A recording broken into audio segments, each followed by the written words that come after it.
আসসালামু আলাইকুম রহমতুল্লাহি ওবরকাতুহু। সম্মানিত দর্শক, 2024 সনের আগস্ট মাসের 5 তারিখ একটি ঐতিহাসিক মহাসন্ধিক্ষণ। এই দিনে কি হয়েছিল ঢাকায়, কি ঘটেছিল সেদিন প্রধানমন্ত্রীর যে সরকারি বাসভবন গণভবনে, তারপর ক্যান্টনমেন্টে কি হলো, আবার রাষ্ট্রপতির যে বাসভবন গণভবন সেখানে কি হয়েছিল, ক্ষমতায় যাওয়া এবং ক্ষমতা হারানো, এগুলো নিয়ে এখন এই মুহূর্তে যে কাদা ছোড়াছুড়ি হচ্ছে তাতে এমন সব বিশ্রী বিষয়গুলো বের হয়ে আসছে, যার ফলে কি হলো, আগামীতে এই আন্দোলনের অনেক নায়ক মহানায়ক তারা রীতিমতো ভিলেনে পরিণত হয়ে যাবেন। যারা নিজেদের জীবন বাজি রেখে আমাদের জন্য কাজ করেছেন তারা অনেকেই বিচারের সম্মুখীন হওয়ার যে ভয় এবং আতঙ্কের মধ্যে পড়ে যাবেন। এরপর একটা বিবর্তন, ভীষণ রকম একটা বিবর্তন তৈরি হবে এবং সেই বিবর্তনে আগামী বহুদিন কোনো মানুষ দেশের জন্য, তারপরে জাতির জন্য সাহসী হয়ে কোনো অবস্থাতেই রাজপথে নামার কোনো উৎসাহ এবং উদ্দীপনা তারা দেখাবেন না। এর কারণ হলো যে আমাদের দেশে যা হয়, খায় দায় চিকন আলী, মোটা হয় রমজান। আমাদের দেশে বেশিরভাগ মানুষ যারা কাজ করে তারা কথা বলে কম, এবং যারা মানুষের উপকার করে তারা বেশি দুর্ভোগ দুর্দশার মধ্যে পড়ে। আর যারা কিছুই করে না তারা শুধুই মাত্র নিরাপদ দূরত্বে বসে সমালোচনা করে, গালাগাল করে আর অন্যের ত্রুটি ধরে। কবিতা, গল্প, উপন্যাস সবাই তো লিখতে পারেন না, কিন্তু সমালোচনা করতে পারেন সবাই। এটা কোনো একটা কবিতা হলো, এটা একটা গল্প হলো, উনি যা লিখেছেন এখানে বাংলা ব্যঞ্জন বর্ণের এই সন্ধি বিচ্ছেদ ঠিক মতো হয়নি, এরকম অকথ্য সমালোচনা সারা দুনিয়াতে হয়, বাংলা এবং অন্যান্য ভাষাতে। এবং সমালোচকদের কারণে, কেবলমাত্র সমালোচকদের কারণে পৃথিবীর অনেক বড় নামকরা জ্ঞানী গুণী দার্শনিক অনেকে আত্মহত্যা পর্যন্ত করেছেন, সুইসাইড করেছেন। তো কাজে সমালোচনা কিন্তু এত জেনতন ব্যাপার নয়। মানুষের মুখের ভাষা এতটা খারাপ এবং এটা যে যুদ্ধ তৈরি করতে পারে তার একটা উদাহরণ আমরা দেখেছি ভারত এবং চীনের সীমান্তে। তো সেখানে মাইক লাগিয়ে চীন এবং ভারতের সৈন্যরা একে অপরকে গালাগাল করত।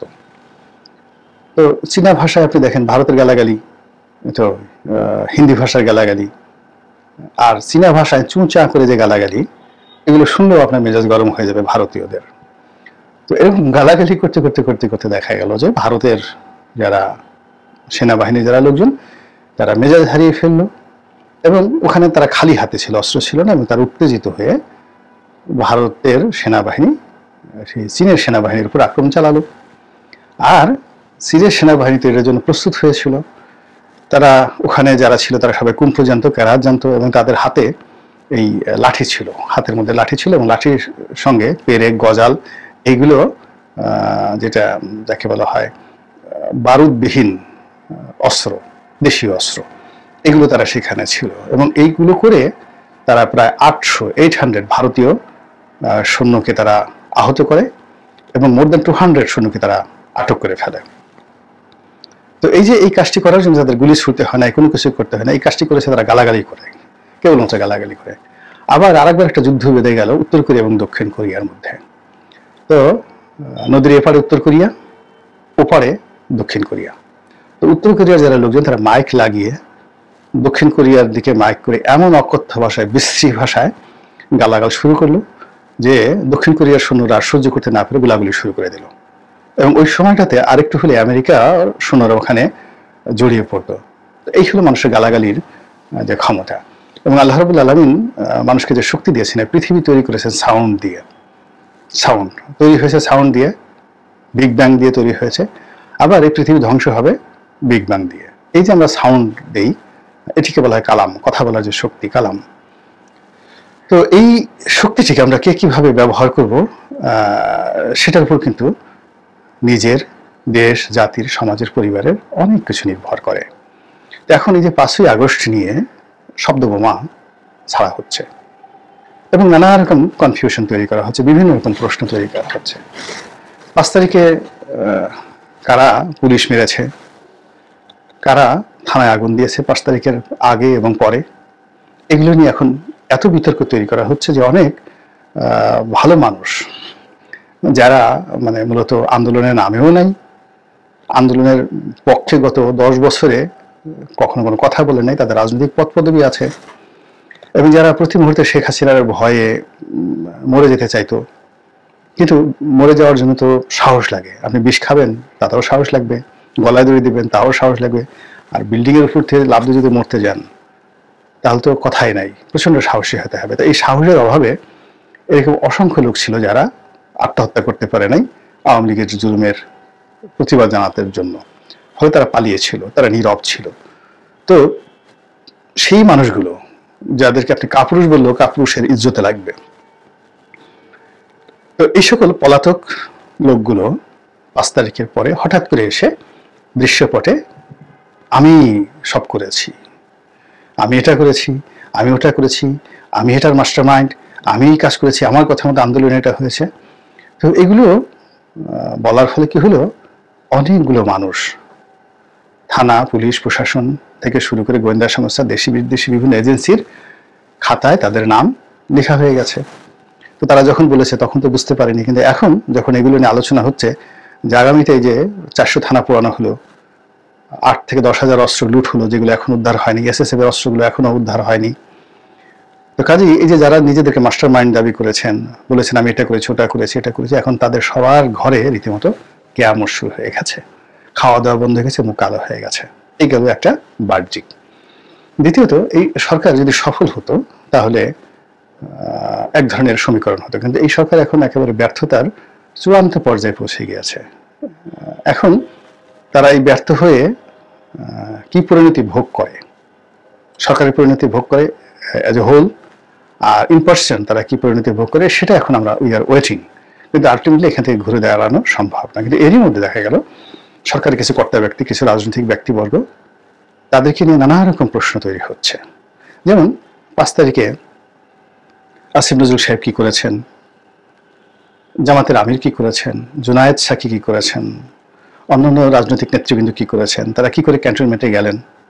কেননা যখন সারা দেশ তখন উত্তাল, সবাই যে যার মতো করে পলাতক, ছাত্ররা রাজপথে জীবন দানের জন্য দাঁড়িয়ে আছে।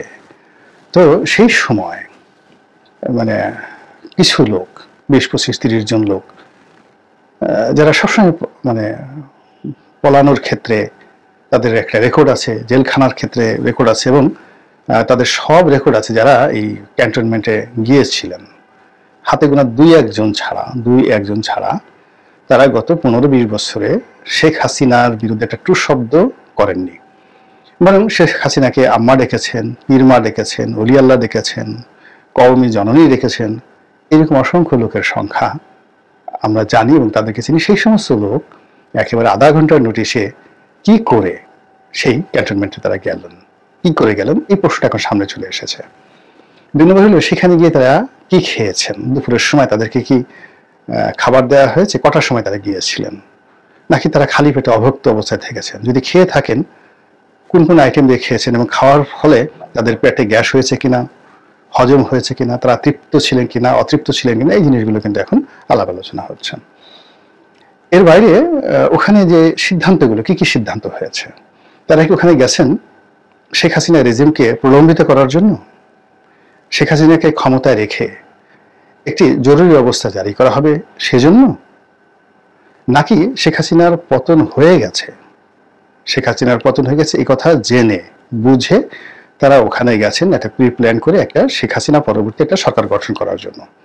এগুলো নিয়ে আলোচনা শুরু হয়েছে এবং আগামীতে এগুলো মারাত্মক একটা পরিণতি বয়ে নিয়ে আসবে। আবার বলছি,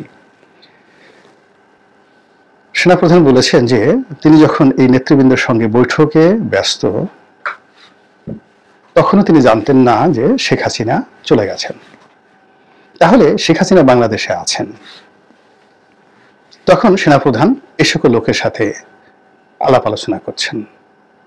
সঙ্গত কারণে প্রশ্ন আসতে পারে যে এই আলাপ আলোচনার মধ্যে অবশ্যই 2টো প্রসঙ্গ থাকবে। শেখ হাসিনা গ্রেপ্তার হবেন, তাকে ক্ষমতাচ্যুত করা হবে, এই একটা, অথবা শেখ হাসিনাকে রেখে জরুরি অবস্থা জারি করে পরিস্থিতি কিভাবে নিয়ন্ত্রণ করা যায় আপনারা আমাদেরকে সহযোগিতা করেন, বিনিময়ে হুং হাং পুং পাং কি দরকার বলেন, আপনাদেরকে আমরা দেব। এই তো দুটো আলোচনা। এখন তাদেরকে বলতে হবে যে যদি তারা 12টার সময় গিয়ে থাকে তখন তো শেখ হাসিনা বাংলাদেশে, যদি 2টার সময় গিয়ে থাকেন ওখানে তখনও শেখ হাসিনা বাংলাদেশে, তাহলে তারা কোন বেসিসে, কিসের ভিত্তিতে, কোন সাহসে ক্যান্টনমেন্টে যাওয়ার সুযোগ পেলেন? ওই অবস্থায় তো কোনো থানায় যেতেই অনেক সাহসী মানুষ সাহস পায় না।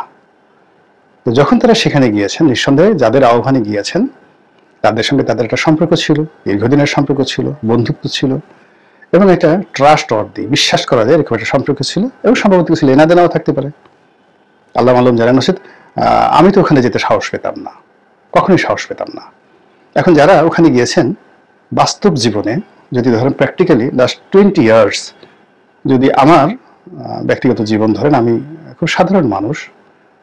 2001 সন থেকে আমি আজ পর্যন্ত 25 বছর যাবত সরাসরি সংসদ সদস্য পদের জন্য লড়াই করছি, সংসদ সদস্য হয়েছি, আর ওই পর্যায়ে আমি ফাইট করে যাচ্ছি।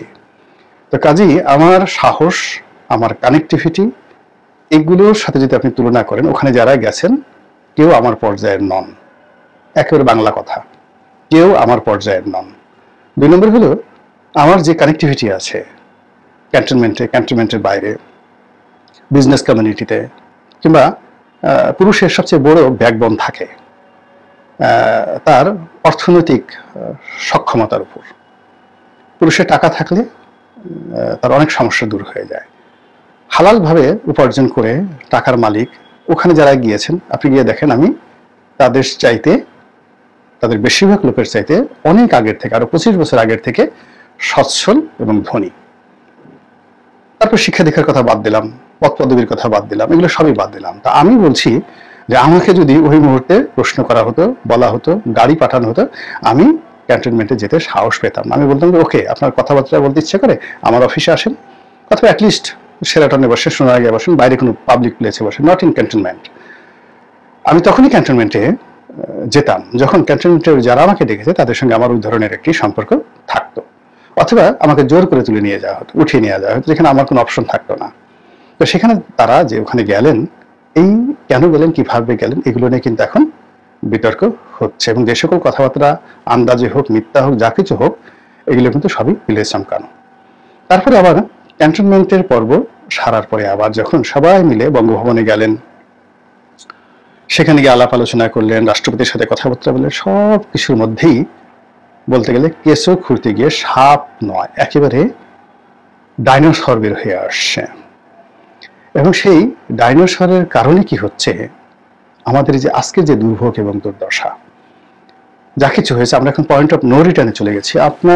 আমি একটা জিনিস বলি, সবসময় বলেছি যে যদি এই বাংলাদেশকে দাঁড় করাতে হয়, তাহলে 1971 সালে যারা অপকর্ম করেছেন তাদের সবাইকে শাস্তি দিতে হবে এবং সরি বলতে হবে, নতুন একটা রাজাকার মুক্ত দেশ লাগবে। বিএনপি তাদের শাসন আমলে, বিশেষ করে 2001 থেকে 6 পর্যন্ত যে অন্যায়গুলো করেছে, প্রত্যেকটা অন্যায়ের শাস্তি হতে হবে। এবং তাদের জমানাতে যে সকল অপরাধগুলো সংঘটিত হয়েছে, গ্রেনেড হামলা সহ, হাওয়া ভবন, খাম্বা, মাম্বা, যা কিছু হয়েছে, এবং ওই সময় যে সকল দানব, অর্থ দানব তৈরি হয়েছে, এইগুলো যদি বিএনপি তাড়াতে না পারে তার দল থেকে, এবং বিএনপি এই কাজগুলোর জন্য একটু সরি বলতে না পারে, বিএনপির ক্ষমতায় আসা অসম্ভব বিষয়। আর অসম্ভব যদি কখনো সম্ভব হয়, টিকে থাকাটা কোনো মতে সম্ভব হবে না, 6 মাসও টিকতে পারবে না। একইভাবে আওয়ামী লীগ সেই 2014 সনে, 2018, 2024 সনে যে গুরুত্বপূর্ণ ধ্বংস করেছে দেশের যাকে বলা হয় নির্বাচন ব্যবস্থাকে, তার সঙ্গে সঙ্গে অর্থ ব্যবস্থাতে এস আলম থেকে শুরু করে যে সকল অর্থ দানব তৈরি করেছে, তাদের অনেক মন্ত্রী এমপি যে দুর্নীতি করেছে, এগুলো সব সুরাহা করতে হবে, কড়ায় গন্ডা এগুলো হিসাব দিতে হবে। 75-এ কিন্তু এই ধরনের অভিযোগ ছিল না, তখন রাজনৈতিক ক্রাইম হয়েছে, খুন হয়েছে, জখম হয়েছে, সিরাজ শিকদারকে মারা হয়েছে, তারপর 4র্থ সংশোধনী হয়েছে, দুর্ভিক্ষ হয়েছে, কিন্তু এই যাত্রায় যা হয়েছে ওটা কিন্তু হয়নি। এগুলো প্রতিবিধান না করে রাজনীতিতে ফিরে আসা যাবে না, এবং এই কুকর্মের যাকে বলা হয় প্রতিফল তাদের ভোগ করতে হবে, যেভাবে বিএনপি গত 20 বছর যাবৎ করছে। এবং তারা যতদিন না পর্যন্ত সরি না বলবে, ততদিন পর্যন্ত তাদেরকে এই কাজ করতে হবে, নিন্দিত হতে হবে এবং ঘৃণিত হতে হবে। জামাতের একই অবস্থা। তো সেই কারণে কি হচ্ছে, এই যে 5 তারিখে যারা যারা এই ঘটনার সাথে জড়িত, ক্ষমতার ট্রানজিশন বা প্রকৃতির পক্ষ থেকে আল্লাহ আমাদেরকে যে সুযোগ দিয়েছে সেই সুযোগটা যাদের হাত দিয়ে এসেছে তারা যদি সেই পূর্ব পরিকল্পনা অনুযায়ী ভালো হৃদয় নিয়ে পরিকল্পনা করে সকলের সাথে পরামর্শ করে দেশ এবং জাতির কল্যাণের স্বার্থে যদি কাজ করতেন, একটা জাতীয় সরকার যদি গঠিত হতো, একটি বিপ্লবী সরকার যদি গঠিত হতো এবং যোগ্যতম মানে এখানে এনজিও গ্রাম সরকার বা গ্রামীণ ব্যাংক সরকার বা চিটাগাংয়ের সরকার বা সমন্বয়কদের সরকার এইরকম ট্র্যাক যদি না থাকতো, সত্যিকার অর্থে যদি একটা অংশগ্রহণমূলক সরকার হতো যেখানে সকলের অংশগ্রহণ থাকতো, তাহলে গত এই 100 দিনে আমাদের দেশের ভিতরে দেশের বাইরে যে সমস্যাগুলো হয়েছে সেই সমস্যাগুলো হতো না। এখন আওয়ামী লীগ জমানাতে যে সমস্যাগুলো ছিল সেগুলো তো আছেই, তার সঙ্গে গত 100 দিনে যে সমস্যা তৈরি হয়েছে এর ফলে কি হলো, এখন যারা সরকারের সামনে আছেন তারা তো বিপদগ্রস্ত হবেনই, তার সঙ্গে সঙ্গে পুরো জাতিকে বিপদের মধ্যে ঠেলে দিয়েছে। আজ দেখেন ভারতের সঙ্গে যে অবস্থা তৈরি হয়েছে এটা তো আগে হতো না, এটা দুর্বল সরকারের কারণে। আজ যে মব জাস্টিসের এটা যাকে বলা হয় প্রচলন বা মব জাস্টিসের যে একটা উদাহরণ তৈরি হয়ে গেল, এটা আপনি কিভাবে বন্ধ করবেন আগামী দিনে? ফলে কিছু অপরাধ আছে, কিছু কর্ম আছে যেগুলো পরিণতি ভোগ না করা পর্যন্ত মানুষ সেখান থেকে বেরোতে পারে না। ক্যান্সার হলে আপনাকে ক্যান্সার নির্মূল করতে হবে, হাত কেটে ফেলতে হবে অথবা মরতে হবে। তদ্রূপ এখন আমাদের এই গত 100 দিনের সমস্যা, তার আগের সেই 15 বছরের সমস্যা, তার আগে 111-এর সমস্যা, তার আগে বিএনপির সমস্যা, একটা সমস্যাও কিন্তু সমাধান হয়নি। এই যে দেখুন 21 আগস্টের গ্রেনেড হামলার সমস্যাটি সমাধান হয়নি, আবার হাইকোর্টের রায়ের মাধ্যমে নতুন করে বিতর্ক শুরু হয়েছে। কাজেই এই যে 5ই আগস্ট তারিখে যা হয়েছে, যে সকল কথাবার্তা আলাপ আলোচনা হচ্ছে, একটা ফেসবুক স্ট্যাটাস দিয়ে বা 2 মিনিটের একটা ভিডিও বক্তব্য দিয়ে বা কেউ চুপচাপ থেকে এই পরিস্থিতি মোকাবেলা করবেন বা এর থেকে নিজেদেরকে বিযুক্ত রাখবেন, বিমুক্ত রাখবেন, দায় রাখবেন, এটা সম্ভব হবে না। অতীতের যে ঘটনাগুলোর জন্য রাজনীতিবিদরা, আমলারা, কামলারা দুর্ভোগ পোহিয়েছেন, তারপরে দুর্দশা ভোগ করেছেন, অনেকে মারা গিয়েছেন, সেই অতীতের সেই সকল কর্মের চাইতে এই 5 তারিখের যে ঘটনা আগামী দিনে আমাদের অনেককে অনেক বেশি মাত্রায় ভোগাবে। আল্লাহ আমাদের সবাইকে হেদায়েত দান করুন এবং হেফাজত করুন। আসসালামু আলাইকুম ওয়া রাহমাতুল্লাহি ওয়া বারাকাতুহু।